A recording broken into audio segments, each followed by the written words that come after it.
Assalamualaikum warahmatullahi wabarakatuh. Perkenalkan, nama saya Usitawani dari Prodi PGSD semester 6.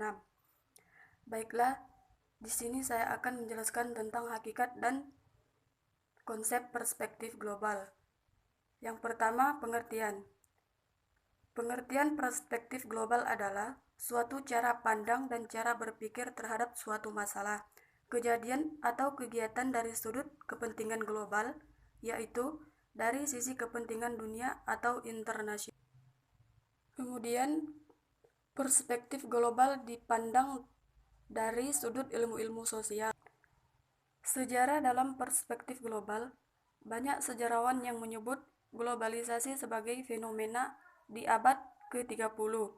Ini yang dihubungkan dengan bangkitnya ekonomi internasional. Padahal interaksi dan globalisasi dalam hubungan antar bangsa di dunia telah ada sejak berabad-abad yang lalu. Globalisasi budaya memiliki sejarah panjang. Pembentukan dan perluasan agama-agama besar di dunia adalah salah satu contoh terbaik dari kapasitas gagasan dan keyakinan untuk menyeberangi jarak yang besar dengan dampak sosial. Yang kedua, perspektif global bidang geografi. Perspektif geografi mengacu pada konsep ruang atau perspektif sejarah itu sama dengan perspektif keruangan.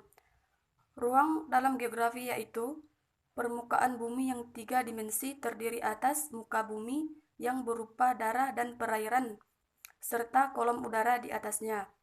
Perspektif geografi atau perspektif keruangan adalah suatu kemampuan memandang secara mendalam berkenaan dengan fenomena, proses, dan masalah keruangan permukaan bumi, baik masa lampau, saat ini, terutama untuk masa yang akan datang. Yang ketiga, perspektif global bidang politik.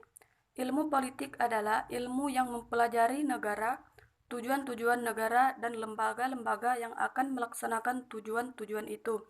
Dalam perspektif global, hubungan suatu negara dengan negara-negara lain adalah hal yang pokok. Politik luar negeri Indonesia adalah bebas aktif yang menjadi landasan kerja sama di bidang ekonomi dengan negara-negara lain.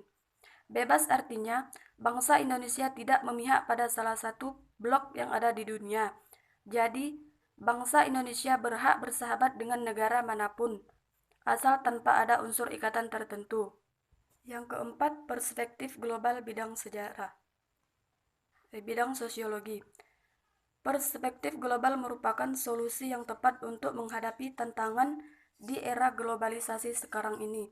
Dengan belajar perspektif global, maka akan tercapai interaksi yang harmonis dalam masyarakat dunia yang ditujukan dengan adanya kemampuan berempati dan mempunyai sifat altruisme atau mengutamakan kepentingan orang lain, kalau perlu dengan mengeluarkan pengorbanan. Kemudian, perspektif global bidang antropologi. Sudut pandang antropologi terhadap perspektif global terarah pada keberadaan dan perkembangan budaya, dengan kebudayaan dalam konteks global berupa mengamati, menghayati, dan memprediksi perkembangan kebudayaan secara menyeluruh yang aspek serta unsur-unsurnya itu berkaitan satu sama lain, terintegrasi dalam kehidupan umat manusia. Pada hakikatnya, perkembangan aspek kehidupan apapun, mulai dari tingkat lokal sampai ke tingkat global, dasarnya terletak pada budaya dengan kebudayaan yang menjadi milik otentik umat manusia.